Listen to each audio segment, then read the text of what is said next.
Welcome to the Rooster Teeth Podcast.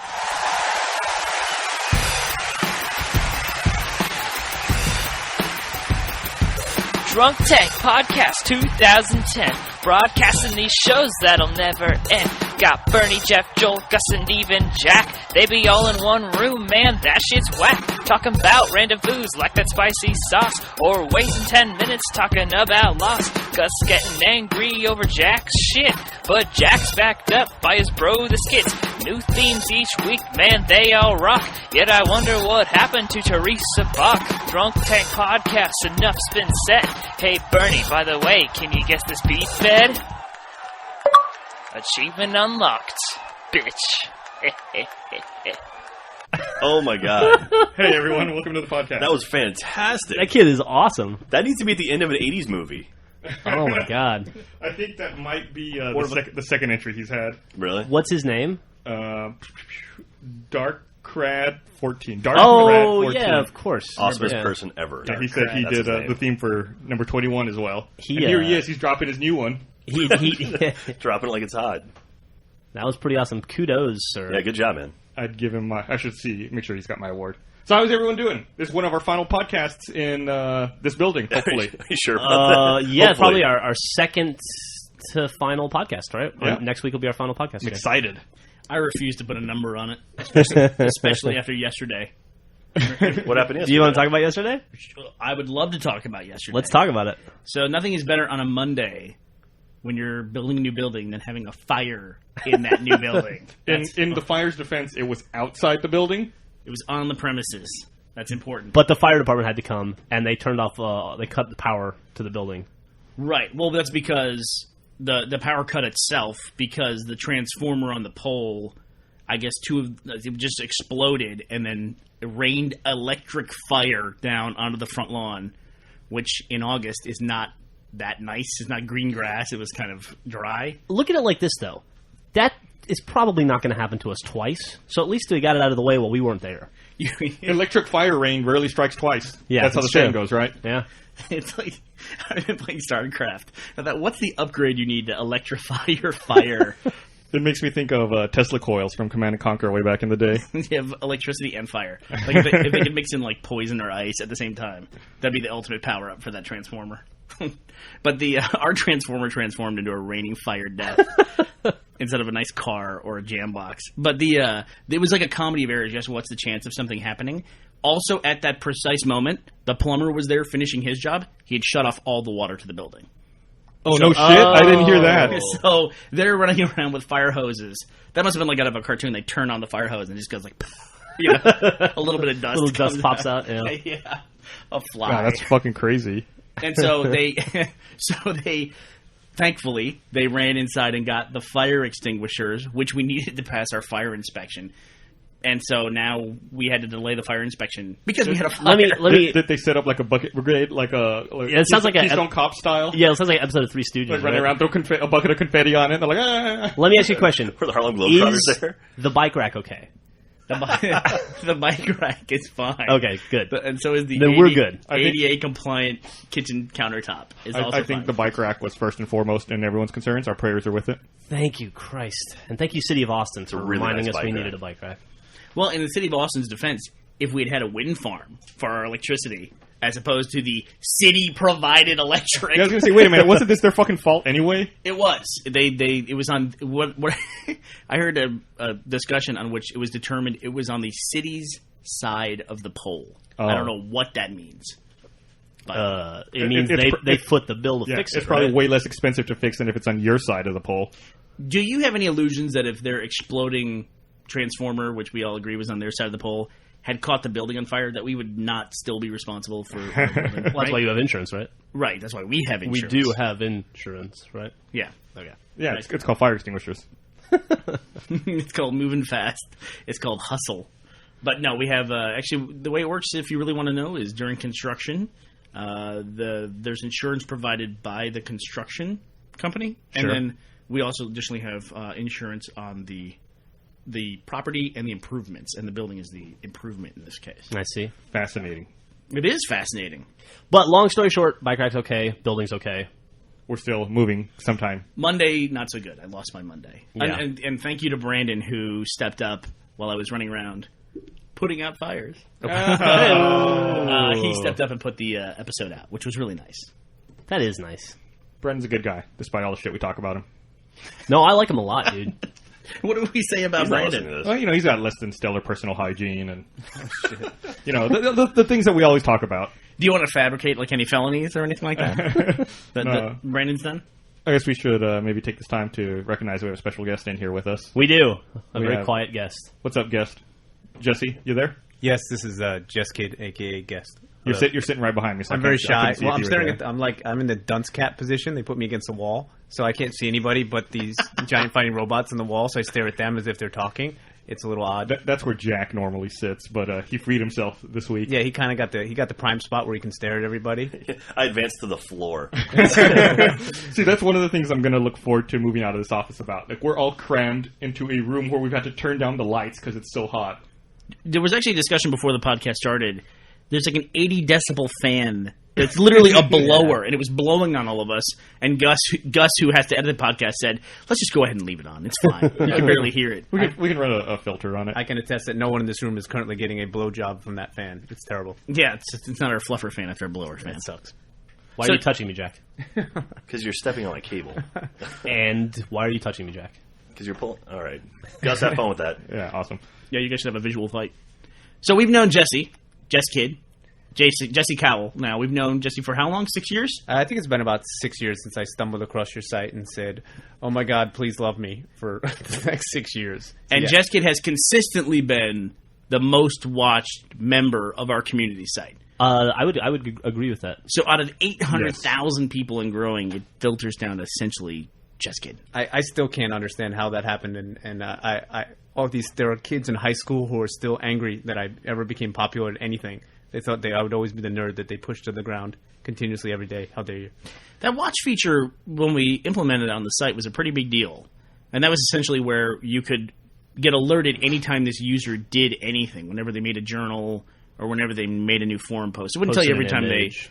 Yeah, it wouldn't make a thing every time they commented on a video or made a reply on a forum page, but it was basically, if you wanted to keep up with this person, you would watch them. Essentially like following on Twitter. You know, except 5 years earlier and patented.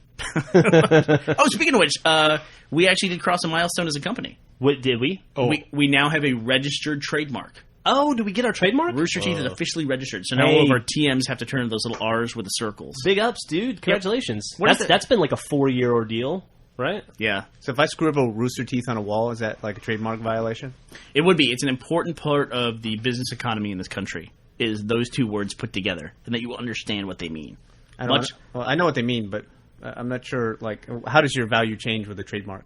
Well, one of the big things is because we put the logo on clothing and that kind of thing, we just have to protect the rights for it. I don't want to get too much into it, but people can make a lot of merchandise, and it makes it a lot easier if you have a registered trademark. So I can't sell my scribbled on Rooster Teeth clothing anymore. that's right, bitches. And plus, it's fucking awesome. We're legit. Raise your hand if you're trademarked. I can't even. I don't have my hand out. It sucks balls. I don't even remember how the discussion started that we should do that. It seemed like I think something the discussion started a long time. I think it might have even predated the Buda office. It was season 2 we Yeah. started talking about. Well, we actually have been working on it for about 3 years. It takes a while because you have to answer protests from other people. Were there a lot of protests? There was a couple protests. Really? There was a couple people who protested our use of roosters on clothing. That was Really? a protest. Yeah. Why? How'd those protests go for them? I don't know why. Maybe they just didn't like roosters. They're going to be writing some, very well, you jealous motherfuckers. they're going to be writing some chicks now. It's Yeah, that's right. it's mainly just from people who want to avoid confusion, which makes sense. So anytime Foghorn Leghorn's on a T-shirt, that's our shit. No, right? that's not the way. It's very, very specific. Like Ah. you have to turn in almost like architectural drawings of your logo and say this is exactly what we want to do. Who drew that logo originally? It was actually a gentleman by the name of Ben McSweeney, Great dude. who is also years later the guy who then animated the Red versus Blue animated piece that Whoa. was shown someplace. Which is on the Reconstruction DVD. To me, the crazy part of that story, Jesse, is how we met the guy. Because for the first 4 episodes of Red vs. Blue, maybe even 6, we had pictures of a rooster and a picture of teeth, like chattering teeth. Yeah. It was And like a, it was like a rooster metal wind rooster? chime kind of thing. It was a like wind vane. Vane, yeah. Yeah. Weather vane. Weather vane, that's what it is. Yeah. And so we had that, and then I thought, well, we can't keep if we're going to put this on a DVD, and it was clear we were going to at that time, I said, we can't use these pictures. We got to come up with our own logo. So I went out on the old forums, the PHPBB forums, and I found a user who had his own hand-drawn avatar. And so I said, hey, did you draw your avatar? He goes, yes, I did. I'm an artist. I said, would you mind drawing us a logo for Rooster Teeth? And I just want a rooster and teeth, just like it is now, but it needs to be drawn. And he said, sure. And I said, now charge appropriately because we're going to put this on DVDs and T-shirts and everything else. And so he did. And then 5 years later, we hired his company to do that animated piece. So it's weird the way things work out. And every once in a while we run into him, like at events or something, and he'll say, hey, can I please redraw that logo? There's a couple of imperfections that have been bothering me in it for the last 7 years, and I'll do it for free. I just don't want to look at it anymore. And we're like, absolutely not, sir. It kills him that it's not symmetrical. That's the one thing he always says. Like, it's not symmetrical. If you redo it. No, it's totally fine. Looks great. And we run into that sometimes when we're trying to put the logo somewhere that's not quite symmetrical. Sure. But if you change one little thing about it, we would notice it and it would kill us. I always thought it was pretty cool that you guys would draw talent from your community, and obviously you did that with Luke McKay because he was drawing all kinds of Halo-inspired stuff early on, and several other people. And it just seems like such a good place to get talent from, like in your backyard, because you've sat with them for a couple of years. What's it like when you first meet the people from the site that you think are pretty talented? Is he interviewing us? I am. I'm curious. These are questions I've always wanted to ask, and now I have a good forum. I couldn't ask it over fucking lunch. You'd be like, "You douche! What are you asking me personal questions?" Shut up and eat for? your Chipotle. Yeah, now it's Especially if you did it in that voice, right? One of the best things about drawing people from the community like that is that they already understand the rest of the community and what the company does, I guess. Yeah, that's a good point. I remember back when... See, my fucking question is good, you cocksuckers. Please continue. We were in the gap between Blake and Matt and Ben. When we had that dead period where we were looking for a developer, we interviewed a ton of developers. And I say we, I mean mostly Bernie and Gus. Blake and Matt would be Corporate Green. Corporate Green, the CG guys from the first community site. And I remember you guys having to constantly try to explain to people what a community site was, what our site was, and people just couldn't get it. And it became very clear that we couldn't. It was very hard to work with people who don't understand our core business. It was the proposals we got back were so strange. Yeah, just bizarre. Well, when we launched the community site, if you think about it too, like back in time, it was before Facebook existed. And No, Facebook was there. Facebook, okay. Facebook was there. Yeah. Facebook was university only then at that point. I think Facebook started in 2001 I think. And MySpace was still pretty new, I think. So people really didn't. There really wasn't this big social media push. It was. We started right around the right around the time Friendster started to get popular. Yeah. Yep. I agree with that. But those other ones were there. They just weren't. I remember I was at a poker game and a guy told me, this MySpace thing, when we started to get big, he goes, I could code that site in about 5 seconds. It's just cold fusion. That's it. Yeah. And I said, well, that's not what people like about it. They don't go there because they really like the design. It's just everybody's on it. It's got gravity. It's interesting which ones took off because there used to be so many of them. What the fuck is Bebo? I still don't get that. I think Bebo's it's big in Europe, really popular right? in Europe. It's like that David Hasselhoff thing. Like, you just don't understand it, but it's big in Europe. When we were in the Netherlands, you and I, Bernie, last year... When we were in Amsterdam, I remember Norja, our excellent tour guide. I was talking to her about community sites, and she said nobody in that part of the world used MySpace or even knew what Facebook was. It was all Bebo.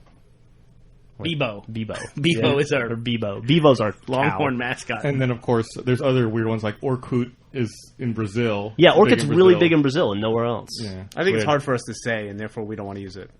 Orkut. But I remember back in the day, it was like Friendster and like Makeout Club and Lipstick and Cigarettes. Were you on Makeout Club? Was there a Makeout Club? Yeah. Makeout Club, yeah. Who here's tried Match.com ever? Quiet? Nah, we were all married, I think. Yeah, I think we were all married. Oh, I've been married haven't. for the past 15 years. So we've all just used Adult Friend Finder. That's pretty much it. And Craigslist. And how is it that you guys always seem to know so much about the flashlight? I've always wanted to ask. Had one for a while. Well, let's not. We don't know. Allegedly. He told me he did. He was really excited about it. He told you. He didn't tell the podcast listeners. No, whatever. You used to take it on trips with him. Yeah, he used to brag about it. Listen, everything I told you is not open game for that microphone, just so you know. Is it a flashlight? Is that like a flashlight that you basically... Put your dick in? Yeah. To put it, yeah. It's a very friendly flashlight. Yeah, it's like shaking hands a lot. I don't... a really thick... Said ultimately it wasn't worth it because it was too much cleanup. Oh. Which is like the grossest thing to think about. Oh. All right. right. chafing. chafing. So Everybody calm down. Yeah. Everybody just take it a little Yeah. bit easy. I think we've just generated like $1,000 in clicks for Fleshlight, which is awesome. This episode brought to you by Fleshlight. No, let's not Please do no, that. God. No, no. There'll be a lot of cleaning needed after. It's disgusting. But we had a version of the site in there that we developed all the way up to beta, and that took, I think, 15 months, Gus? Am I right? It was close to a year and a half, I think. And we scrapped it. We just threw the entire site away. Well, we We didn't just throw dumped it it. away. It's in my locker. Yeah, it exists on a DVD in your locker. great point, Gus. You can come see it if you want. I'll let you log in. I can go hang out with it. Yeah, I have all the invoices archived too. That was painful. The scrapping that. It's really difficult to do. Cannot be afraid to do that. Sometimes when you start heading down a road, you just don't know until you're 6 or 7 months in that, oh shit, we're on the wrong road. Yeah. And then we tried to make it work for a while, and it was just bad. I remember that was Nathan's entire life for like a year. Was him and that big green spreadsheet that had the green and the yellow blocks The on bugs, it. yeah. Yeah. Yeah. And then we went through it, and then we showed it to some of the higher-end users. Jess, did you ever see that intermediate site? I must have. I mean, so you switch from the PHP boards to the intermediate? No. It's when The 1.5 site? No, it was we had the current site in place, and we were going to switch to something new, in an effort to just I think we keep even it fresh. We showed it at RVBTO one year, maybe back in I heard about it. 06. Yeah, I heard about it. and And I think I got a beta pass to it, and it looked like everything in the kitchen sink was in there, and I was That's confused. a great way to put it. Yeah. And I Yep. was like, this is fucking stupid, but I would never say that to you because I was a lot nicer back then until I met you in person and I realized that it would not offend you, I think. It would have been very helpful, and it would have saved us a lot It of was money. fucking stupid, and I'm like, these guys are throwing their careers down the toilets. No, I didn't say any of that or think it, but it was too much. And I really like the simplicity of the site now. I think it's still in some ways superior to Facebook. I think that the not having everything live updating is kind of nice. And being able to say, oh, I haven't checked in on somebody for a while, it's good. I thought the biggest change you guys made was the change in the economy. And that was, I think, the most interesting thing about the original site was that no site had any sort of like currency to it. And you introduced something, and users started to compete for a currency that was virtual, almost like a Second Life, but in a social sense. And it was really cool. And I know you've made some shifts to it, but I thought that was probably the biggest innovation. If only the bigger innovation would have been to charge people for mod points. no, I think the You bigger could have, because that could have. microtransaction. But that's what they do for like a Mafia Wars and stuff. You really could have made a Right. killing on it. But yeah, but it just destroyed a lot of what people were doing. Was just they were fighting for Yeah. mod points, or they were faking it, and that was the big deal. And it Yeah. became a major issue of like, you guys have got to police the system, and it's like it's just for interaction, for telling people you like stuff. It's like, no, I need more points. Like nobody can see your points. We had what do like, you care? That's why back then we had like 15 mods, and all they did was manage that That's it. and catch 24 people hours a day. mod cheating constantly, and that was like it was. And it would make people incensed. It's like we're doing something else around here. We're not doing that. And it was like the point of the mod system. You talk about it like a currency. That's not what it was. It was like Sort of a became, weird side thing that happened that It- we never anticipated. It was a thing that the people were supposed to be able to say, instead of commenting and saying, I really like what you just said, they could just +1 the comment. And they could say +1 cool, +1 funny, or -1 lame. And then then they're called mod points because they were supposed to help moderate the site. But Right. nobody ever used them like that either. They're just. But kind of- eventually, they did become currency when you guys started putting the most modded users on the front page. we still have that though. Do you? That was Yeah. who got modded, not who got mod points. That was I see who what got you're saying. modded. Right. So you had to So give the them to most people. the most positive contributor to the site in a way. Exactly. Because the person who received the most positive mods. You can think of it, I guess. Now in retrospect, looking back at it, it's almost like a Facebook like, but with It is. more attributes assigned to it, and with also a dislike side of the attribute as well. Yeah. You can say you dislike something and So it it's drops like down. But you- positive or negative, and then for a more specific reason. You broken get a down. lot of like little wars. You'd have whole battles fought over who dropped that mod bomb on me. What did they call it when somebody would hit you with like 300 negative points or something? There was Yeah, some and then word people for it. get infuriated. Oh, by it'd be that, the end yeah. of their lives because Yeah. they get so invested in this number as if it represented. For me, to be watched was like very nice. I didn't really care about the numbers. I was really glad you switched it over to the simpler +1, -1 kind of thing. You get one vote. I think people were sort of hoarding and cheating, and it were. was weird. But it formed a sort of really interesting culture, I thought, at the time. Well, I'll tell you a great example of how the new system is so much better is that if you go back and just go back and look at one of my journals, because my journal, a lot of people end up on it, right? If you go back 4 years from now, or 3 years from now, one of my journals might have 5 mods, like 5+ mods on it, or 10. Now there's like 350.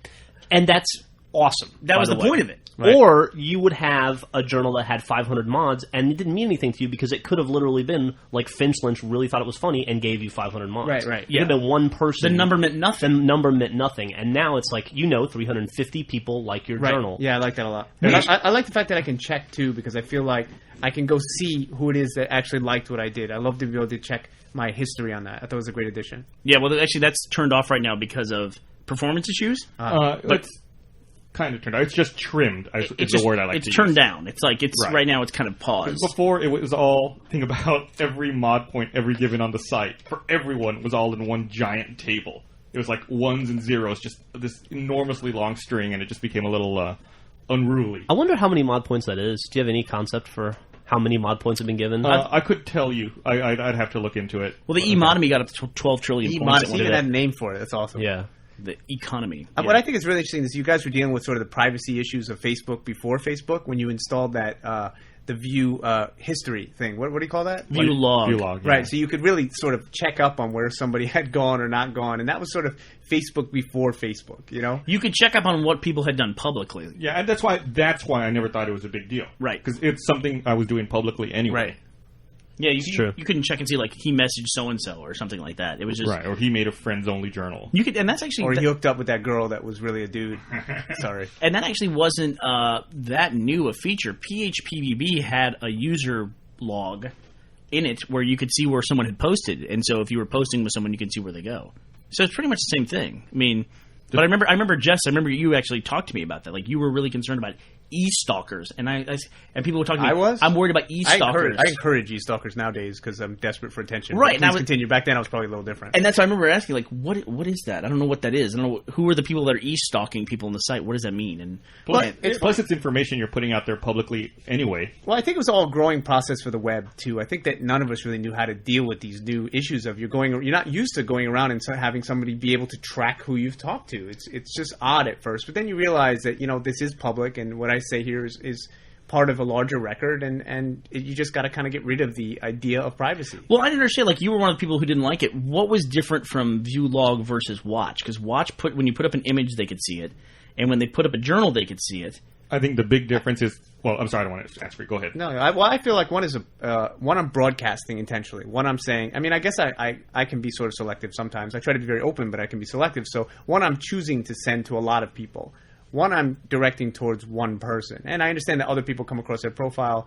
They can see it too, but it's really sort of a narrow message. And I felt maybe at the time, it's hard to go back, that narrow message was sort of being broadcasted by that link button. Mm-hmm. Oh, so you're talking about personal comments when you would leave. Correct. For people who on our site, that's our equivalent of our wall, essentially. Right. It's just kind of, and Facebook does it too, and I think you just get kind of used to it. But it's kind of weird. Like, I left a message for somebody somewhere, and I know it's in their part of whatever the e-world or the world, and that somebody else can follow that and sort of get involved in something that really wasn't directed towards them, and maybe they're not even part of that crowd, and then comment on that. I still find that kind of odd. The other thing too is that you also have to consider the fact that we talk about this when we're designing the site, is that our experience on the site, I mean the staff members of Rooster Teeth, is entirely different from everybody else. If we design features that we use, most people don't have a use for those. Cause absolutely. Our level of use on that site is totally different. People, like, we deal with a lot of people wanting to talk in our personal comments and things like that. For most people on the site, they're trying to meet other people. They're trying to start relationships. And you, as a most watched member on the entire site, people are watching out for what you do. So your experience on the site, totally different than the average user's experience. Yeah, let me tell you something about being that most watched thing. It always strikes me as sort of odd hearing it, because it sort of connotates an arrogance that I've never been really comfortable with just by the title itself. I mean, I like the fact that a lot of people participate in what I do, but I feel at the same time that it makes you seem like you think you're something because you have some title that just seemed to happen because you did stuff that people were interested in.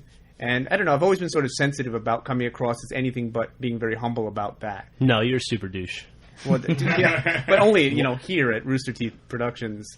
I started that fucking electrical fire, so cross me again, see what happens. So why are you wearing that most watched T-shirt? Then? That's what I'm Did you make that yourself? Well, I had to trade my highest karma level underwear in to get this most watched T-shirt. No, I lost that karma thing years ago and I gave it up. In the discussion about we go back to this E-mod and me change, where instead of having you couldn't mod something. The other flip side of that mod economy thing was when you ran out of mod points, you couldn't mod something anymore. You had to get more, right? Somebody had to give them back to you, right? Or you had to use the site for a while and it would build them up for you. That was our thought at the time, was to encourage you to make a journal or do something that people would mod, so then you would then get mod points for it. It obviously worked, right? I mean, it worked. It just got out of control. And that you would spend them judiciously because they took work to get. Right. But then people just started banking them. Yep. And so one of the things we talked about to replace it, I remember one of the other users came up. No one could make a really argument for keeping them. It was just that they're here. Well, people who didn't want to lose them, those were the ones who argued the most, I think. The people who were cheating and breaking... Basically, not cheating, but the people who were breaking the system wanted to keep it I want to point this out, too. It's almost like... it's not even on the level like achievements on Xbox. I'm trying to think how to equate it. It was a point total that you had, but nobody else knew you had it. Like, you were the only person who could see how many mod points you had. And they were meant so that you could mod other people. They weren't meant to be something you hoarded like a point system where you got higher. That was your karma level. Right. So this was a bank of points you had to give to other people. But then people tried to get them as high as possible because it's a number. They tried to raise it as high as possible, which meant they were actively not modding other people. And then what they were doing is saving them up and bombing someone's account. Yeah, they'd pool them. They'd get like a group of 6, nasty little bastards, and if you can hear this, you know who you are. They'd pull them together, and then they'd go after some user they didn't like or didn't, like their pictures or whatever, and they'd just do it to make them feel small. So it was being used as a really sort of cruel tactic. Like someone would say, "Here's my new dog," and they give it negative 800 mods, right? Just because they were. And we'd have like a flame dog. war. Yeah, it's all... Dude, that dog was a douche. Well, one of the one argument I heard that was pro mod points that I liked was Invisible Pen said, if someone really made me laugh that day, I give them 5, and there's no point to it. I just felt like I was doing something more, and it was just for the lulls. And I will say that like when I would release something that I really cared about, and then somebody would just boost it to like 2,000 mod points, it felt really good. Because you knew that because you couldn't just say add 500, you had to do it one at a time. So you knew somebody sat at their computer for like an hour and a half saying, "Man, I really fucking love it." You could write a JavaScript to do that. Doesn't it bother you just when you put something out and you get 2,000 mods, and you're like, who did this? Did one person do it, or did 2,000 people do it? Yeah, I mean, I was, like I said, like I always liked the fact that people would get my journal updates more than these points. But they were nice in a way for that one time because, what I do requires getting attention just like, any sort of small company out there. And there was a small time when you were the most modded, you would appear on the front page as the 3 most modded members. So it actually had value because I would get more attention by being on the front page and more people would get to watch the stuff that I did. So, I mean, there was a reason in the system that I liked it. But as far as getting the points, did they mean anything? Not really. Yeah, we had to take people off the front page, too, because that was a thing that, you could be... It was still the same thing. You're talking about 2 different things. You can still be the most modded member on the site. That still exists on the site. Right. But the mod economy was how the mod points were given out. Now the mod points are given out, whereas if you end up on the front page, everyone on the site likes this thing, as opposed to like... I have a buddy who has 5,000 points, correct, and he pounded, my journal entry with 5,000 points, and so now I'm on the front page. That has no value. Right. We're trying to protect the value of that. Yeah, one's a legitimate appearance on the front page, and the other one's just power level. We know you and your buddies like your thing. We get that. You know what I mean? But the other part of it too is that with the putting users on the front page is that. I mean, that's a classic example of a couple bad apples. I mean, it's just like they get on the front page and they change their avatar picture to cocks. And it's like, guess what? We can't have pictures of cocks on our front page. That was a sad day. That was pretty sad. Do you remember what I put on the front page? I bet you do, Bernie. That was sort of borderline early on. No, I don't remember. Okay, so here's how... Oh, you switched your picture to a girl, right? Yeah, well, here's what I did. And, is it unethical? I don't know. I wanted to have people watch the stuff that I created as well, and I was going on the internet showing it, and I really love the Rooster Teeth community. And so they would put me on the front page, and I decided that the thing that would get most people to come through to my profile would be to put this girl against a brick wall who was just far enough away that she seemed like she could have been attractive, but the only way to find out was to click that little icon and see her come up. And it was like a trap almost. They would come through, and I said, if you clicked on this girl's picture, you're stupid, right? It was like sort of ironic. I acknowledged the fact that it was ridiculous they were coming through, and then I shared with what I did. But I know it was like that, putting that cheap little porn picture to get people through the door, and I apologize for anybody forgot who about thought- that. That's who one thought they were way doing to a hot get chick. followers. Tell them they're stupid. Well, I know, but at least it's ironic. I'm embracing them with this sort of humor and saying, if you clicked on it, I mean, we all know by clicking through on a hot chick and it's not the hot chick, you've sort of fooled yourself. You know, you shouldn't have been clicking on it in the first place. It's what every video on YouTube does. Yeah, basically. You know? I mean, you guys did it recently as a joke too. That was part of the video, making fun of that, and so we Right. did it. And our comments are filled with people like mad at us, and it's like it's part of the It's a video. joke, dude. That's Yeah, the like- point. That's the point of it, is to point out how ridiculous it is. They were also mad about the YouTube annotations they could not turn off. Yeah, because we I love flooded it with that. annotations. Love it. We were making fun of all the stupid stuff that people do. I mean, that's what the purpose of the video was to do. I actually I made my new movie. I was working on it, and I saw this video saying all the stupid shit that people do, and I'm like, I do like 6 of the 10 things on that list. I was so ashamed. I really almost erased my hard drive. Did you upgrade from Windows Movie Maker? I didn't. I use iMovie, thank you. No, I don't use either. We're talking about the what's it called? The How to make a successful online video? how to make a successful, which in itself is funny because people always make those videos, like how to make a successful online video. It's like you made 2 videos. Why don't you make another video? If you don't. Everybody goes into tutorial mode immediately. This one's the end-all, be-all. When is that going to be a For Dummies book? That's what I want to know. How to make a web video for dummies. Dude, I'm sure it is. It probably already is, yeah. I'm sure it is. Web series, Lonely Girl 15 for Dummies. Jesus. No offense, lonely girl. I think I've met her. No, I stood next to her. It was quite an honor. I say that with a lot of dry sarcasm. Oh, do you really? You want to air some grievances here? No, I don't those know guys her. are very quietly smart. Oh, I've They're actually met them. brilliant dudes. I don't know the girl at all. But the dudes, I've met them both. I think Miles and this other guy, and they're really smart and they're very savvy. And they're actually pretty good filmmakers. So I take nothing from them. It's sort of the YouTube phenomena that gets me. You can kind of read between the lines on those guys, and I think they were making a ton of money. You know, from I this saw- it's place. funny You you can say always tell that. the guys who are because they're the quiet. because they're quiet. Yeah, I saw an article on BusinessInsider.com this past week ranking people, like YouTube partners that they suspect make over $100,000 a year, and they tried to run the numbers on these people, estimating a CPM and the number of views they get, and trying to estimate how much money. how people make. funny was that? It was pretty awesome. Who do you think the top money-making YouTube user is? I'm going to go with Shane Dawson. Probably is now. Shane Dawson or Phil or Who was it? Was it the Carly, Carl, or you Carl, what the fuck that is. No, I think or Fred. that or the. You just look at view counters. That's all it's that matters. probably the annoying orange. It's probably Annoying Orange, like in a short-term basis. Yeah, that thing is Business killing. Insider put Shane Dawson as number 1 and Annoying Orange as number 2. Yeah. If anybody's curious. Or that Ray William Johnson dude. How much money do they think the annoying orange is making? They think the Annoying Orange is making $288,000. So how do you guys A year? We're in the Guinness Book of World Records for making. Come on. What was that?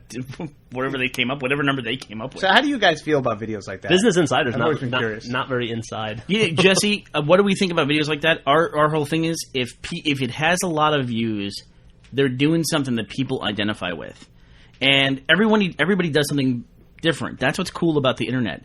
And there's people who do really different stuff. Like we'll work our ass off on a video for a week, or in some cases 3 or 4 months, and we'll put it out because that's what we do. We do narrative stuff. But then some guy will wake up in the morning, look at a camera, and he'll get twice the amount of views that we will. And he'll get it in 15 minutes, you know what I mean? Because of just 15 minutes of production time of just talking into the camera and telling about his day.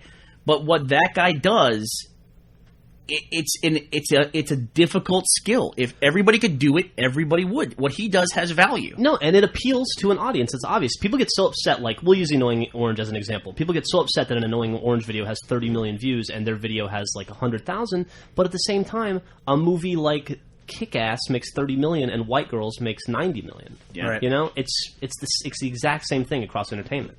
It's just appealing to a broader audience.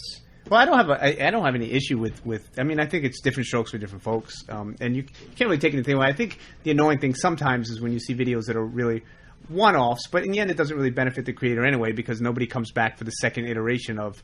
And no offense to the guy out there, Chocolate Rain, the sequel. It just doesn't happen.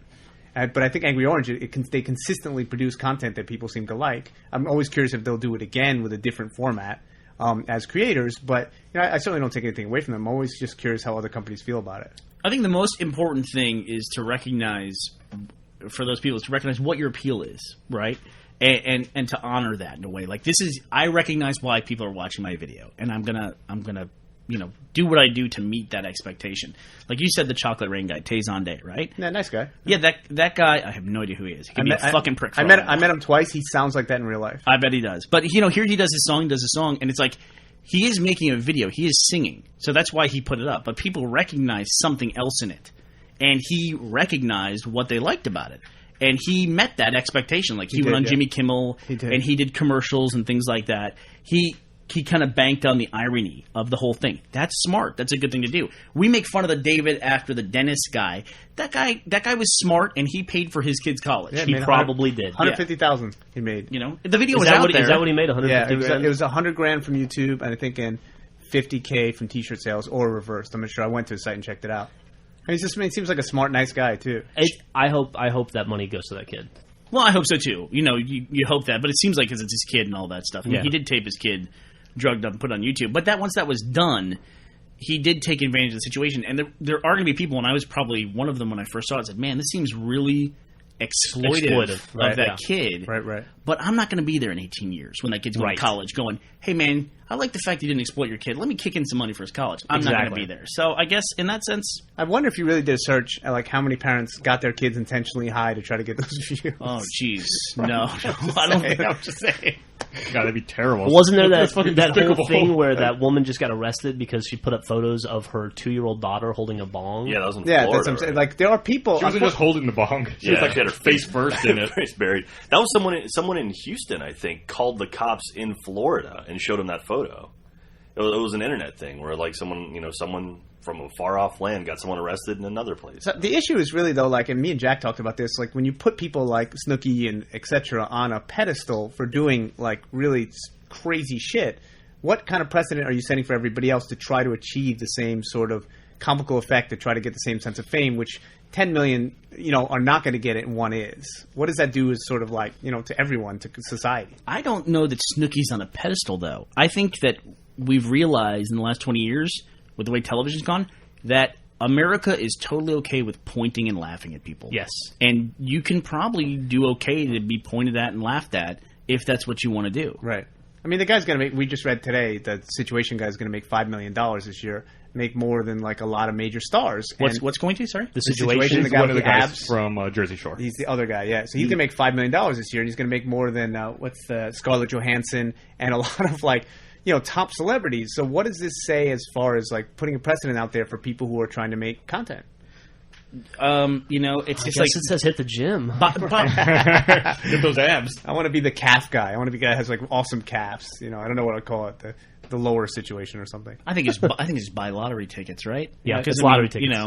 That's the same thing. I mean, it's like, maybe he'll do something with it, and that's a really good success story. But I mean, chances are he's just a guy who embodies something that's in the culture at that time. I'll tell you what he'll do with it. He'll put out a music album at some point, and he will do appearances at parties for like $40,000, and he'll MC places, and he'll have a great life and be happy as hell doing that for the rest of his life. Then the sex tape. Yeah, and the sex tape. Yeah, and maybe 3 years from now he'll have a sex tape, and nobody will remember him in 10 years, but it won't matter because he'll be living in a mansion. Because he'll be remembering the fucking money he still has. Yeah. It's a niche thing. Like, I go to the grocery store and I look at these gossip magazines. There's a lot of times I'm like, who the fuck are these people? Yeah. Reality TV shows have really fucked that up. Yep. You either can see Jennifer Aniston or somebody you don't recognize. That's who's on the cover of every gossip magazine. Like The Situation. I didn't know who that Heidi and Spencer were. I just didn't know who the fuck they were. And now she has a sex tape coming out. Like, the thing that's crazy about that Jersey Shore, it's so popular that it's beating primetime network shows now. Is it really? MTV. Yeah, it's like supposedly the first time, or one of the first times, that a basic cable show has competed with network television. Wow, I hadn't heard that. And is trouncing it. I mean, how far are we? You guys see the movie Idiocracy? Yeah. Right. Yeah. So how far are we away from that, where like a guy getting kicked in the balls over and over and over is like entertainment? Oh, you mean America's Funniest Home Videos? I mean, yeah, it's been going on for 21 years, right? Dude, I just discovered Wipeout. I can't stop watching it. It's just people getting hit in the head with foam. That's because you got Hulu Plus, right? I got Hulu Plus. The pickings are slim, so you gotta take what you can get. Angry Birds fucked me, so now I gotta find something else to do in the bathroom. Have you seen Ninja Warrior? Wait, what happened to Angry Birds? I upgraded.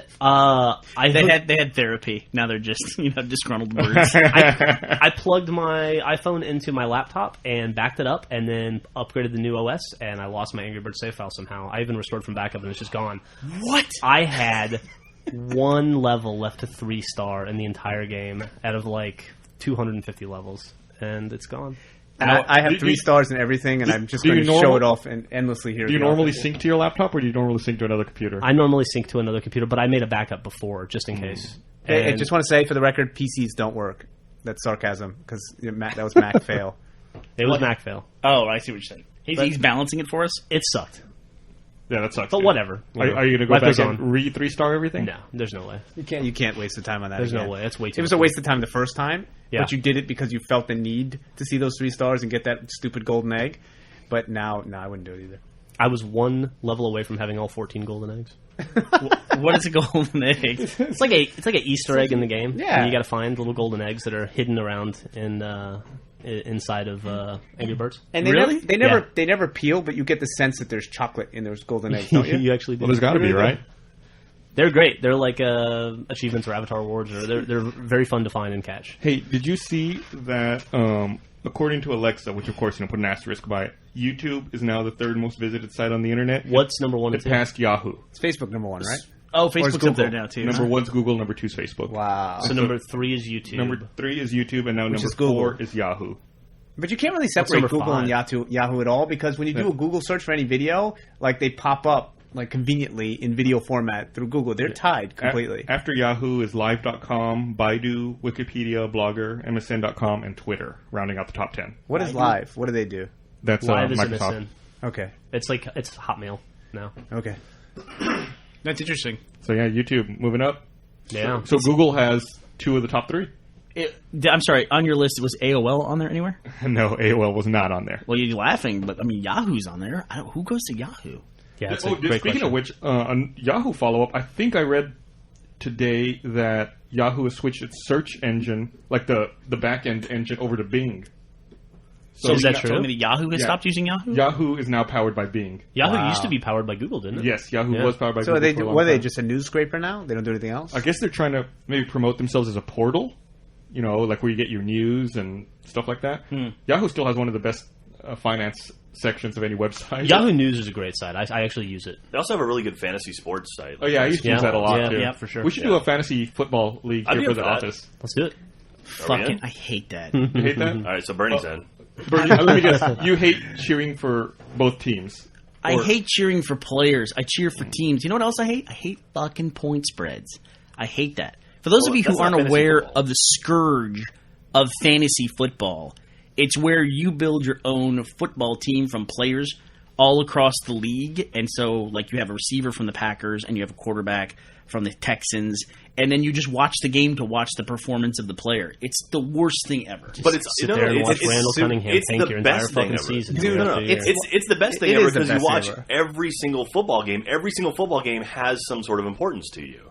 It's live That's action. absolutely It's true. live action video game football. It's I, awesome. I feel like we're getting dangerous No, close fuck to that. No, sports talk. wait, I want to end that. I want to end this fucking stigma we have Hey. against sports talk. We can talk about whatever we want. Gus, what's up, man? Hey. So we should do a fantasy sports league. Absolutely. Bernie No, it's the can worst. join if he wants to, but he does not obligate. I'm us to. gonna do something else. I'm gonna join and pick a fucking team at random, and I'm never gonna trade anybody, and that's it. And I'm gonna be. You just let it auto draft. You can do that. I'm gonna let it auto draft. I don't even know what that means. Gus, have you ever seen one of those negative leagues where you get points for people doing bad things? No, that sounds retarded. It's pretty cool. Like my friend. It's like when Terrell goes out and gets drunk. Is that No, it's like for example, you pick a running back. You have to have nothing but starting players, but you get points based on them failing at stuff. So like if they fumble the ball, you get 2 points, but if they score a touchdown, you actually lose points. So it's like reverse. So you're like picking players you Right. think will do bad. So that's What I mean, in essence, you could just flip your bracket on your fantasy league, and whoever's in last place is actually in first place. kinda, yeah. So what yeah. team do they support down here in Austin? I can solve that problem. I The can Longhorns. I can get a winning team in your little fail league instantly. What? I'll just go Cleveland Browns. Hey, Cleveland's got Colt McCoy now. I don't know. I'm not up on Dude, current Jordan football teams. Shipley, former UT wide receiver, is doing pretty good with the Bengals this season. All I'm right. so happy I can talk about sports on the podcast. This is boring me to death. Yeah, guys, I'm gonna go All right. back on your going back on the Yeah, I report. agree. All right. right. I Got out tried. of control. We'll talk afterwards, guys. It's terrible. It's terrible. It's terrible. It's like you should enjoy it for what it is, football or whatever sport you watch. Watch it because you watch it. You're with your friends, drink a beer, have some popcorn. Don't fucking get out a chart. I always liked the Australian name for American football. Like, in Europe and everything, they call it American football. In Australia, they call American football gridiron. Which I think that's is cool, an awesome name for football. That sounds like we should rename it to There's gridiron. like robots in gridiron. I know, it sounds awesome. What sounds was like that we're in robot, the future. What was that robot video game where you built your football team and they were robot? Like, Why? How can you even ask that question in this room? That's cyberball. Cyberball. Sorry, dude. The fucking nuclear ball that would blow up after a while. That's right. It would go critical. Yeah, it was awesome. It was fucking awesome. Well, why is that not in the little arcade thing that you have in the office? Then I'd like to play it. Yeah, our arcade thing's broken. I know. Why? It also had like a really specific 4 joystick console, right? The tournament edition of Right. Mm-hmm. Cyberball did. Cyberball was an awesome game. Here's a great trivia question. What was the year of Cyberball? Because It was 2084, wasn't it? I think you are correct. Wow. 2084. Or is that Robotron? That was Robotron. Yeah, look at that. No, shit. I think it was, I'm old school. Bro. was it Yeah, I know what's up. 2014? Cyberball 2014 or 2020? So we only have 2088. 4 years to go. That's right. And then we have 2072. 2072. Okay, yeah. that seems plausible. Yeah. Oh yeah, that's totally realistic. Stephen Hawking will tell you that. Well, we do that with Murderball already. That just like they're actual dudes in wheelchairs. Hey, weren't you telling me, Gus, the other day that Stephen Hawking has said that we are 200 years away from being... That was on the podcast. Yeah, we last said, week. we, did we said talk about that, it? we said that last Wednesday in Drunk Tank 75. I was referencing it. Cool. No need to go there. Look at Mr. Teflon here. Deflection. That's good. All right, moving on. Glad we talked about it. So yesterday, after putting out the fire at the new building, another thing that I tried to do was, because the power went out, they decided to change up the projects in the order they were going to work on them. So they said, Bernie, can you get the dishwasher for the new building? And I said, sure, let me just, I'm already out, let me run out and get a dishwasher. Let me tell you something, and this is going to apply to none of you. If you want to get a dishwasher in one day, here, let's role play, Jeff, you and I. All right, let's do it. a little role play. I'm actually... You be me. All right, I'm Bernie. And I will be all the appliances stores in the city of Austin. Okay. And you want to get a dishwasher today. Hello, sir. How can I help you? Well, and I'm glad that you asked. I'm actually looking for a dishwasher for my business. We just bought a new building, and we're sick of washing dishes, so we'd like to I just want to run in real fast. The guys are ready to install it. Just pick up the dishwasher. Money is no object because I'm loaded. When do you want it delivered? I have a giant pickup truck. I can just have somebody throw it in the back of my truck right now. Go fuck yourself, sir. Excuse me? I'm sorry, we're done talking. Bye. No, seriously, I went to 1,000 places yesterday. I finally ended up at Lowe's where they had 6 dishwashers in stock. But everywhere was like, I'd call them on the phone. They go, yeah, we got stainless steel dishwashers. No problem. Come on in. I come in. It'll be 3 weeks for delivery. 3 weeks. Home Depot was the closest. I think they were a week and a half out. Can you just wheel it out yourself? They I'll even would- buy the dolly in your store. They would offer to sell me the showroom model. I'm not going to buy a showroom model dishwasher. Yeah. I'm going to put dishes You in. don't know what people have been Employees washing have been there. like washing their drawers in the store and that shit. Or worse. You don't want any part of that. It's washing, gross. washing their fleshlights. It's not a kid in there. Yeah, fleshlight. Dude, and what is with It's Apple? 2 edits. We actually stopped at the Apple store the other day, and what is with the fact that I don't think they sell any iPads actually with just Wi-Fi? I think that's bullshit. I think they're all Wi-Fi 3G. I think that model doesn't exist. I have a Wi-Fi one. I have a Wi-Fi. Fuck you Oh, guys. snap. I'm going home. No, yeah, they all got Wi-Fi ones. Every store I went to, they're like, no, we don't have that, but you can have the model that you'll never use for an extra $129. I'm like, thanks a lot. Then I get it, and they're like, 2 weeks ago, by the way, we stopped the unlimited plan, so fuck you on that front, too. Oh, you have a 3G one? yeah. I have a 3G that's not activated because I didn't have anything. Couldn't find it. Nice. I went to 7 stores. I drove like 100 miles to get a iPad. I bought mine on apple.com/store. I'm getting really quiet. You I hear went, that I, went, quiet? I, You went hear to the silence? I went to the Apple store and I said, hey, do you have iPads? They said no. I said, can I get on a list? They said, yeah. Then 2 days later, they called me and they're like, your iPad's here, sir. And I said, okay. Okay, my point is kind of dead. It's not as good as Bernie's fucking washer story. Sorry, the iPad wasn't a critical emergency. I didn't have a hot button situation. But you that needed didn't- the point an is- iPad to be resolved. So I waited 2 days and I couldn't got get the it one I in a wanted. day. I didn't waste $129. I wasted 2 days. So Bernie, you could wait a few days. What is the issue about needing to get it right away? Because the power was out. They were Yeah, the contractor It was wanted something that they could install right It's, then. it's that chair, Gus. It's that chair, man. It aggravates Gus. It It aggravates fucking got Gus. me started. I can't see you. I don't know what's going on back there, but it's making me angry. Oh yeah, I'm sorry. Gus hates It's just me. anybody sitting behind you makes you mad. It's like I'm like something in my periphery's moving. Absolutely, you know, I'm sitting in Gus's vision, and today we got to talk about sports, and he's yelling at Jeff. So And you see, I'm always sticking with Jeff, and Jeff and I have direct eye contact. that's what it here. is. Look, Yeah. you've been smiling this whole time. It's great. I know Jack's not quitting the podcast. No, man. Well- nothing been slammed. Podcast isn't over yet. We'll see. That's true. Well, I came into the office and I'm like, I'm the most watched user, and they're like, I don't watch you, douchebag. Get the fuck out. I mean, it's like, who are you? And Gus is the meanest person alive to me. I don't know why. Well, you can't remember that I take half and half in my coffee. It's not my fault. Yeah, he's like, be my intern. I'm like, my name's not Gavino. Oh snap, I love you, Gav. Oh, did you guys see the new Drunk Tank animated adventures with Gav's headlight fluid story? Oh, dude, that's classic. I'm an idiot. That's classic. Might be the funniest moment in the history of the Drunk Tank. ripped from the Drunk Tank archives. What episode was that? Do you know? That I only know because it was in that video. It was Drunk Tank number 30. Wow. You can almost hear like the leopard's about to leap while he's talking. I was trying to egg him on a little more. We all got so quiet. I was like, really? The headlight fluid, huh? I think Bernie just lost it. It was so Couldn't hard continue. not to laugh. It was like, oh man. I'm a total dumbass because I didn't realize it. At first, I'm like, why are they getting on top of him? Like, it's headlight fluid. I bought it. I'm kind of dumb, too, apparently. He said it very naturally that the headlight fluid got all over the stunt driver. My favorite part of that in the animation is he talks about the stunt driver burning his hands, and the stunt driver says, "Oh, my arms are all on fire." So calmly. It's very British. I've burned up all my arms. That kid is great, though. Those animations are classic. Speaking of British, did you see the new Wheatley trailer for? Can we give a shout out to the guy who does it? Jay or Dan? Dan. Jared. Or is it Jared Dan 23? Oh, yeah. Jared Dan 23. Yeah. On the site, he's Jared Dan 23. You should watch that guy because he's funny. Very funny. But I hear he's the new Jeskin. Give him all your mod points. Yeah, they just released a new Portal 2 trailer with Stephen Merchant now does the voice of Wheatley. He replaced, was it an animator or someone? Yeah, I Who think did it was the- someone internal. Yeah, it was someone internal that some British guy had him doing the voice, and then they replaced him with Stephen Merchant. Stephen Merchant is Ricky Gervais's writing partner. I don't know who Wheatley is. He's the new little character in Portal 2. If you haven't been watching the trailer, Oh, you the know. side haven't. Yeah, he's like a little eye that sort of follows you around and helps you out and stuff. And he's sort of a comic relief. He's like your friendly robot. Yeah. So anyway, the new trailer is really really cool. They show like a assembly being or like the turrets being built. Yeah, and then really awesome. they show a bit. They show the end of the new trailer is the same as the end of the old E3 trailer, but I guess now with Stephen Merchant doing some of the lines, and he changed it up a little bit. Yeah. Yeah. So it's really funny. Really Based cool. on what some people have told me about that with the painting that you do, it just none of it makes any sense to me. Like, he means like the repellent paint, like the blue. Oh, okay. goo. Yeah.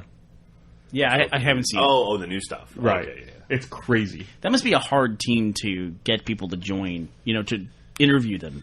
How do you qualify for being on the Portal development team? You got to have like 4 PhDs, right? Yeah, right. You have to have built a rocket that went to space. You have to And 100 miles doesn't qualify as real space. That's low Earth orbit. Everyone knows that. you have to draw them This a interview maze is over. in 1 minute. But I just got done playing. I just got done playing StarCraft 2, playing all the way through, and I actually played the last 4 levels on casual, just so I could get through the story as fast as I possibly could. Because they were that good? I came in, you saw me come in, I was showing you guys cutscenes from the game on Gus's Collector's Edition disc. Oh, yeah. Well, you already beat it? Yeah, I'm done. You bought the game like last week. Right? Friday, I bought it Friday.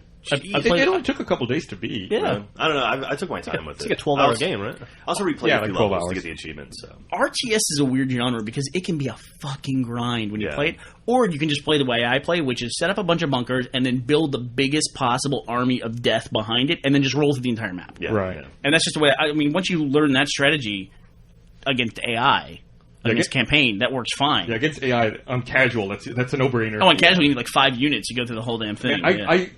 It took me a long time to beat the first level on Brutal. You beat the first level on I Brutal? beat the first level on Brutal. I couldn't was do it. Oh, really? Fucking tough. And I've done almost all the first ones on Brutal now. I guess. Really? Yeah. I've owned the game for a month. I only play multiplayer for some reason. I don't even play a campaign. That's so interesting to me. I would kidding. I never played set it foot in hard, by the way. multiplayer until I Yeah. finished the No, campaign yeah. of a game. And I hate multiplayer games because I hate little kids screaming in my ear from start to finish, but I can't really hear them in that game, so I just, I get to play in peace. It's kind of fun. Hard as Brutal's bitch, Jack. Yeah, I can imagine. Yeah, hard was pretty difficult, so I can imagine Brutal's insane. Bernie, did you watch all the cutscenes of all the different people? Like, did you talk to Tosh and Ty and all those guys Yeah. inside? We went through all of them, like between every level? Yeah, pretty much. I mean, I think I did. That's pretty cool. I don't think I missed everything, but and it's also there's a mixture there of in-game cinematics and then cinematics, Yeah. which are their full CG cinematics. Holy cow, man! The people who do that. There's a cinematics team. Is that Blur? At Blizzard? No, they're internal to It's Blizzard. internal? Yeah, they have a it's all director internal. and everything, that's and they great. do all their own stuff. Those guys are putting out, I think, the best stuff on the planet right now. Dude. I would rather watch a Blizzard cinematic than watch a Pixar short. Dude, Well, I watched that Betrayal level you were showing at your desk. The one with The Kerrigan flashback. Kerrigan It's flashback. It's unbelievable, was yeah. gripping. Well, so good. If we were looking at the collector's edition DVD, and I think if you watch all the cinematic cutscenes end to end, it's about an hour and 20 minutes of cinematic. So it's a movie. It's almost a movie. Well, I mean, they Well, sold, yeah, it's a short movie. They yeah. sold, 11 million copies so far. It's probably going to be a lot more. Obviously, the World of Warcraft. I mean, isn't that like a 50 or 60 bucks a pop, like $600 million? So Yeah.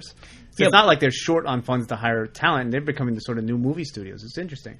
Yeah, but, Yeah, but it was it's groundbreaking to me. Yeah, and it's a 12-year development cycle. That's awesome. Like the way Kerrigan looks in that, and the writing is great too. But the way Kerrigan looks in that cinematic, to me, is that's as good as I want it to look. Does that make sense? Yeah, absolutely. Yeah. And Kerrigan, that character, she's one of the main characters in StarCraft. She had a great storyline in there, and she's probably the best version of that girl, that tough girl. Right. So many people try the tough girl thing, and it just like comes across as, she's perfect. Note for note, that's probably one of my favorite characters in anything is Kerrigan. I looked Wow. up, I looked up the voice actress who played Kerrigan in StarCraft 2, and it's Tricia Helfer. Yeah. Who was that? I did not know that. She was 6 from Battlestar Galactica. Oh, wow. She was in ODST as well. Dare, I think Dare, she was. yeah. I had to look it up because I was thinking for a second it might be Jen Taylor. I knew that I knew the voice. I just didn't know how I knew the Yeah, voice. Jen Taylor does a lot of work. Obviously, Tricia Helfer didn't do the original StarCraft. I don't know who was Kerrigan's voice then. Do you I think think it was Nolan North. She also did some actually. stuff in C&C, right?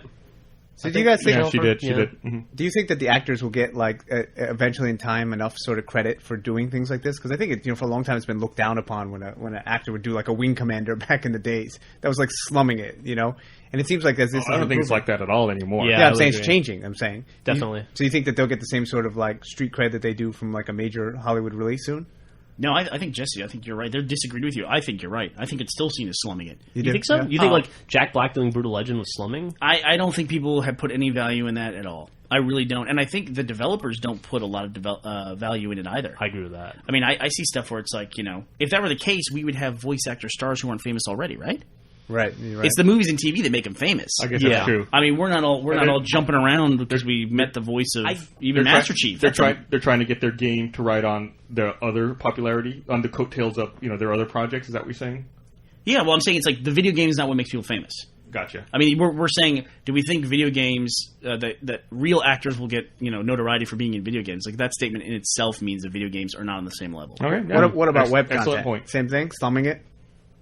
Who do we meet? We met the voice of Mario at a GameStop convention. That would be drop dead, dude. If you met Harrison Ford, the guy who plays Indiana Jones, you would talk about that for a month, and it was a novelty to meet the guy who does the voice of Mario. I forgot about that. Yeah, you forgot about it, right? Yeah. It's crazy. What did he do Mario's voice in? What was the first one he did? I think Mario 64 is the first time he talks, isn't it? Is it? I think so. That's It's me, Mario. Mario, Okay. Wasn't it Pizza Mario? The first time we talked. Pizza Mario? What? Wasn't there a tech demo for the 64 that was Pizza Mario? Yeah, I remember that. It was like Oh, a billion so Marios all on top of Billion a pizza. Marios. Yeah. It was from, yeah. It's like E3 2000? 1999? E3 We were 99, there I think? for that, I think. It's funny you don't remember that because you told me about it. I'm like, who the hell watches video game promotional stuff? Like, you guys would watch E3 stuff, and I'd be like, Hell yeah. who does that? Who looks at trailers for video games? Internet visionaries, that's who. Yeah. Fucking pioneers looking forward into the future. And Gus was like, it was 2001. And Gus was like, I'm going to get on the Facebook account. you hear about the dude who's got the $3,500 check that could have him owning half of Facebook or more? I thought it was more. That was Wow. like 85% or something. It is ridiculous 85%. like that. You're right. It's most of Facebook. Wow. And he's got this check, and he's like some dude in upstate New York or something like that. Yep. Who paid Zuckerberg, or what's his name? Mark Zucker, I think. Zucker. or Is that something. isn't that one of the plots of The Social Network? I think Kind of. the main part of The Social Network, which is the movie coming out about Facebook, is that he stole the site from a popular club site at Harvard. Zuckerberg. Okay. Oh, is it? Okay. It's Zuckerberg? Yeah. Mark Zuckerberg. I really felt oddly like racist or something there. I was like, oh, shit, did I stick a Berg on the end of the guy's name? Mark Zuckerberg owns 24% of the company. Who does? Mark Zuckerberg. He doesn't own that company? Well, he's the largest stakeholder of it. But he's the dude. He's probably leveraged so much venture capital to get it going. Yeah. I'm sure other people have slices of that pie now, too. Pretty sure, yeah. I'm surprised he still owns 24% of that company. 24% is a lot. How did this site go from just being like so small to humongous in like 2 years? It's momentum. Open It's API. gravity. The more people are on it, the more people want to get on it. To me, that was a longer one. To me, Twitter's the interesting one because it was like all at once. It just gets it gets mentioned a couple places at the same time or within the same window. And that's just enough spark. You know what I mean? Like the turning point for that technology was Ashton Kutcher, which is unbelievable. The thing for Facebook where it hit like critical mass was they opened up their API, which nobody had really done at that point, and they let anybody develop apps for it, and people just went nuts for it. I got to say real quick that 24% figure is from 2007, December of 2007. So that probably has changed. Could be old, yeah. Is it? Do you think he now owns less or owns more? I would say. I'd say owns more. There's a now. dude in upstate New York who says he owns much less. Yeah. Well, how do you undo VC funding if this guy owns 85%? Does he own 85% of Mark Zuckerberg's percentage? Or does he own 85% across the board? Yeah, my thought would be, since he got in so early, he owns 85%, and then any of the VC percentage comes out of the 15% that was left over to Mark Zuckerberg. So instead of owning 20% of the company, they own 20% of 15%. So is this 3%? Is this something that's going to go to court? Then? It is in court. It's in court. Yeah. Yeah. I wish I could get in my DeLorean and go back and give this guy a check for $200. Dude, I saw a DeLorean the other day downtown. Yeah. Driving around, it was just parked in next to somebody's house. Those Really? things weigh like Awesome. 12,000 pounds, don't they? Silver DeLorean. Yeah, they were pretty just like heavy. in the movie. Yeah, but 6 of it's cocaine. Do you think anyone will get that reference? Probably not. The DeLorean went out of business because they were hiding cocaine in the production cars, correct? Yes. Yes. Now, how did they get out? They let a car off and somebody bought it filled with cocaine? I don't remember how it Jack, happened. you're on Wikipedia. I'm sure Hey, that's a reliable source. Speaking of cocaine, Gus, you watch a lot of documentaries on Netflix. Have you ever watched Cocaine Cowboys? No, I That is the never greatest have. film ever made. It's a fantastic Wow. documentary. I'm coming out with it with the documentaries. I mean, it's so sensationalized. I've seen this thing like 7 times. I went and they had a sequel to it. I looked it up, and I'm glad I'm not the only one out there. There's something about this. You kind of wanted to deal cocaine by the end of this movie. Yeah, no, it's I'm not great. trying to be like a There's- proponent of it, but it's so sensationalized. You're absolutely right. It's No, I'll do that. Do cocaine. Let's go buy DeLoreans. It's basically just the story of how Miami became a drug mecca. And how, like, until the drug scene in the 70s started, it literally was like it really was for old retired people. Is it? There was no property value down there. Nobody the went down there. characters, like this lady who's like the godmother. Oh, she's amazing. Oh, what a character! Like this woman who had everybody killed. She was merciless. I mean, she's better than Scarface. Is Yeah, it no, on Netflix streaming? Yeah, it's on Netflix streaming. I watched right. it just on a whim the other night. It was, Sounds I'll awesome. check it out. It's very. He's right. It's very sensational too. Yeah. So it plays up to that. And it's fun. Well, it's all Fun- about these fun guys who get in over their heads, and they're so honest about what happened to them. And they're talking about, I was buying buildings. I didn't even know what to do with it. When I that had dude money was in the like, backyard. I had $50 million in property and $50 million in my checking account. Jesus. And And you you're know, like, and the and most this is like 85, and he had it all from cocaine. crazy. And what's really crazy about it is that they say that Miami would not be where it is now as a city without that cocaine money. Yeah, that's a big part of it too. They right? funded all the development was the drugs. Yeah, So the skyline is like bought by cocaine. So we can thank cocaine for Bad Boys 2. absolutely. yes, I think that's proper. Thank you, cocaine. You were just in Miami. How recently? A year ago. About a year? See, I spent a lot of time. I'm from New York, so my grandparents retired to Miami, and That's a first. I know, right? They were really pioneers. And so when I was going down there in like the mid '90s or in the '80s, it was that way where everything was either built in the '50s, like tiki bars, Yeah, where you'd expect to see Frank Sinatra, A lot of Art Deco shit. on the marquee, and then it was built in the '80s, like Seafoam Green and Flamingo Pink or whatever that is. You Yeah. know? And so was it still like that at all? Or There's was it- all those buildings are still there, but now there's like the third tier, which is like sleek modern stuff. the stuff they advertise in airline magazines? In, Exactly, yeah. Celebrated living, an American way. You're right. I Every time you get on a love plane. celebrated living. It's like the 10 blessed places to get a massage in Africa. Celebrated living is the first class cabin magazine on American Airlines. It's awesome. It's like, would you like to buy an island off of the Dominican Republic? If you there are several options. If you're in Chicago and want a $400 steak, we've got you covered. Yeah. That's essentially the top 5 $400 steakhouses you've never heard of. Yeah, or the top 10 plastic surgeons in America. It's all like the top 10 this, the top 10 that of the world, then of North America. Of stuff you'll never use. Yeah, it's awesome. Top 10 plastic surgeon, top 10 golf courses on the top of mountains. And in those gadget sections of those magazines where you can buy, like, the paperclip that heats up or whatever the fuck it does. That's Air Mall. Air Mall. So in Air Mall, Sky Mall. no matter how many times I read this thing, it's probably the same items every single time. I think of it as like brand new inventions every time I go through it. I'm amazed. I won't spend a damn dollar, but I'm always like, I want that, and I want that. That fucking Sky Mall is a cash machine for those people. Yeah, they're making those companies make so much money. It's like sharper image in the air. It is. It's exactly what it is. Dude, yeah. I want a hot dog toaster. That's all I gotta say. I see that in every freaking magazine. They're innovative too. I saw that they recently have unveiled in Sky Mall. They've unveiled a way where you can buy stuff from your mobile phone. It's crazy.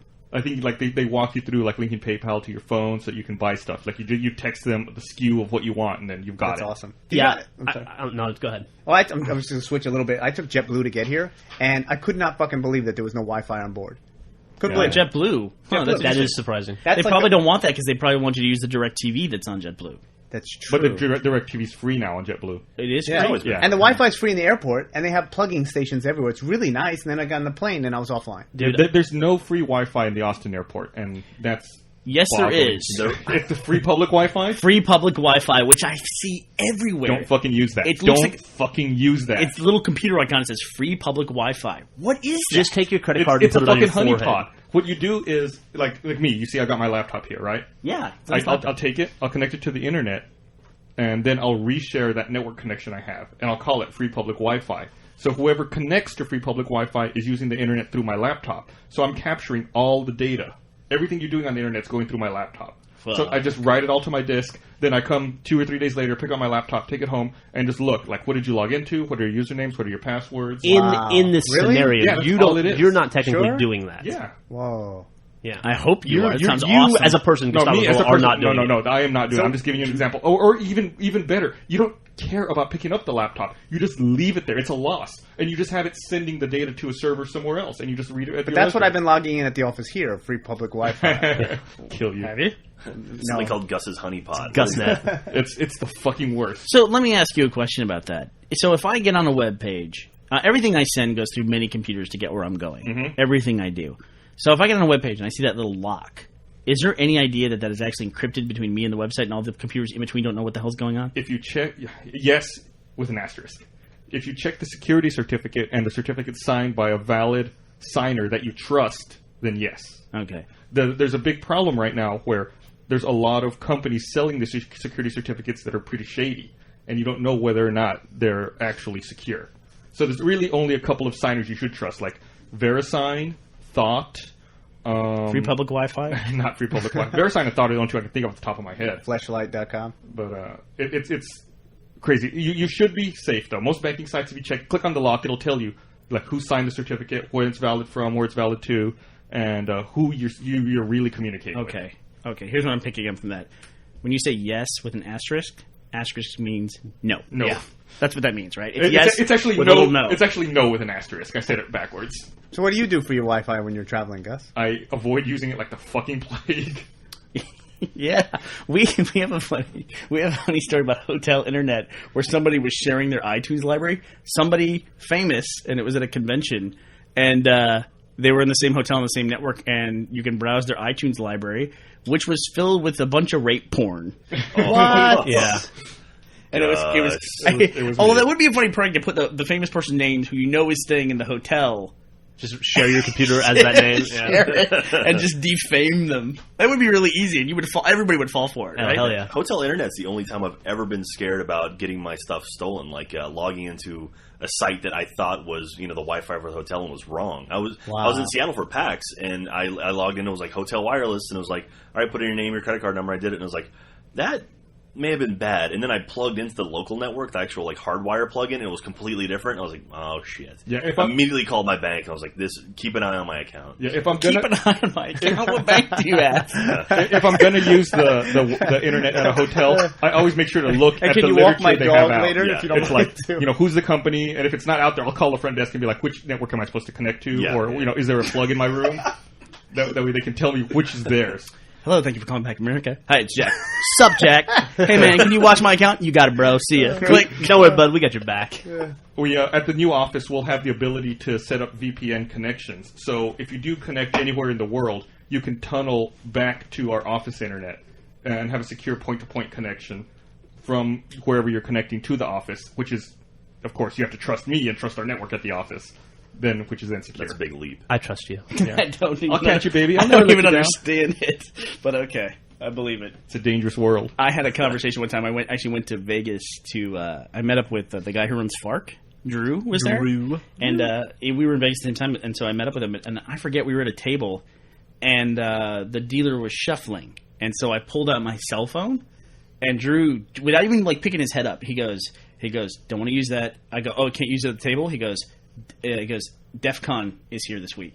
Which is the hacker convention. Uh-huh. Oh, and shit. one of the things they do at that convention is they just love to, in the city, try to pull out as much personal information they can from people's laptops in the city who are also tourists, and they post them up on the wall of shame. They had a DEF CON this year. They had a presentation called "How I Met Your Girlfriend," Oh god. where they gave a demonstration showing how using publicly available information and Google Street View cars and everything, how they could track where anyone lived.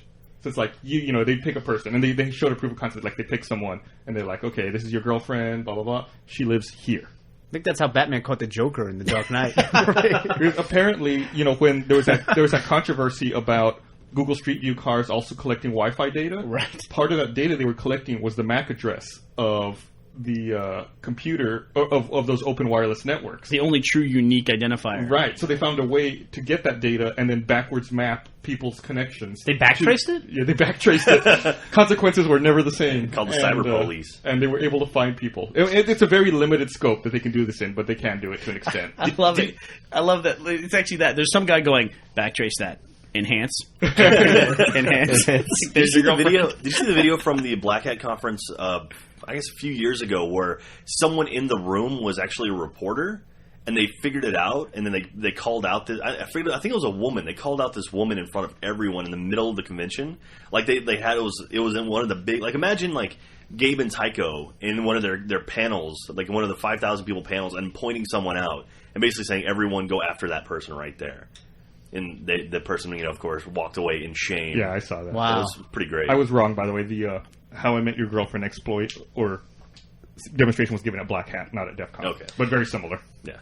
They have a hacking for dummies at Borders Bookstore. I'm they serious. really? I'm serious. Me and Yeah, Jack we walked spotted past. it. The other first day. page was like entering in your personal information and sending it in. Write your credit card on this page. See, I'm actually nervous. I was going to make a joke about how did they identify her. They saw she was a girl, but I'm now scared for my bank account. It's like, wait a minute, that's not a kilt. Awesome. Did you see the guy who did the what is it, Social Security blocker thing that would post his own Social Security number? Got his LifeLock. identity stolen like 4 times. 12 times. It was 12 times. 12 times. I think he had to pay a fine to a regulatory organization because a false advertising. Yep. I think is what Yeah, they said. that's great. Because he's the victim of a crime he had to pay? Because he published as a part of the promotion, he would publish his Social Security number and say, it's impossible for you to steal my Social Security number. Here it is. And it had been stolen 12 it had been times, stolen and 12 he had lost times. money. Yeah. But they would never talk about that. Wow. Yeah. LifeLock. Yeah. It'll be in the link dump. And one of the guys who stole it was Justin Bieber, right?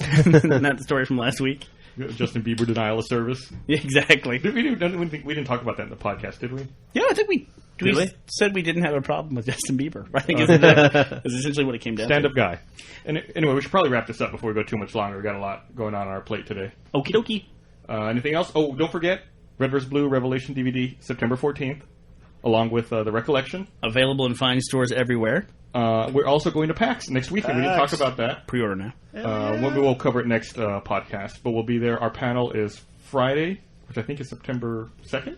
3rd Yeah. at 1 p.m. Yeah. We have a In the lot of main stuff theater. to show. A lot of stuff to show. And And keep the in mind, reason the main theater is a separate building this year. It's not in the same theater it's been in the last 4 or 5 years. is it really? Yeah. Yeah. It's off-site. It's a 5-minute walk from the convention center. So they moved the main theater? Yes. Yeah. That's fucking lame. I mean, hey, really? But it's So- a great block that we're in though. It's opening, keynote, Penny Arcade Q&A, and then us. So We're very Warren- proud to be Warren there. Spector. yeah. So don't ever walk back to the convention center. Just hang out there. Just spend the first few hours of convention at the main theater. Yeah. And then come see us at the booth afterwards, booth 571. Yeah. That's really I bet a lot of interesting. people are going to do that, actually. They're going to pull the Comic-Con thing where you just kind of stay there. Ugh. Gross. All right. Well, thanks for listening, everyone. Bring it on. Thank suckers. you.